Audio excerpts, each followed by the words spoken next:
предлози, алхемии и не знам уште шо. На вас е смешно, ама денот навистина не е смешен, еден од потрагичните денови во македонската парламентарна демократија, поради начинот на кој што владеачкото мнозинство бара и ја тера цела оваа седница. Усвојувањето на дневниот ред трае повеќе од 7 часови и треба да се замислите сите вие зошто ова вака. Очекуваме да искористам моментот, очекувам дека по завршувањето на дневниот ред и по изгласувањето на дневниот ред ќе добиеме информација што се случува со амандманите по кои што се поднесени до изгласувањето на дневниот ред, односно до почетокот на точката, кои што уште не се почнати, затоа што согласно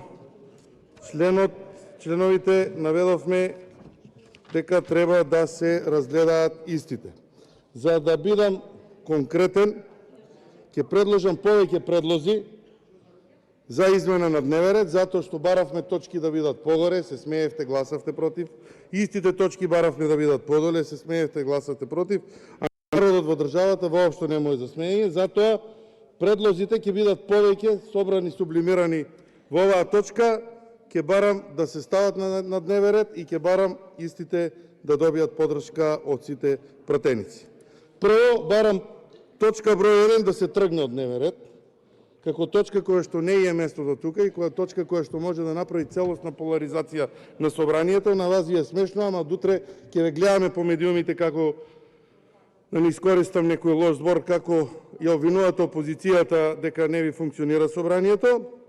Барам точка 11 да биде прва точка на дневен ред, затоа што мислам дека ликот и делото и декларацијата која што ја предлагаме е нешто за кое што досега требаше да имаме заеднички став и заедничка подршка, а не декларативно да кажуваме, а да бегаме како од оган од оваа точка.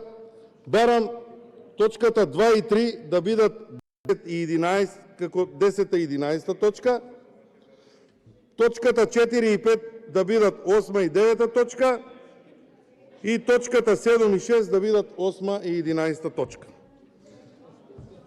Ако ги запишавте предлозите, очекувам дека на крај пред изгласување на дневниот ред ќе добиеме информација што се случува со амандманите и дали амандманите ќе добијат брз превод како што добиваат материјалите кои што ги предлага владата или пак ќе бидат ставени на спората лента, односно на лентата за која што минуваат законските и сите предлози на опозицијата. Благодарам.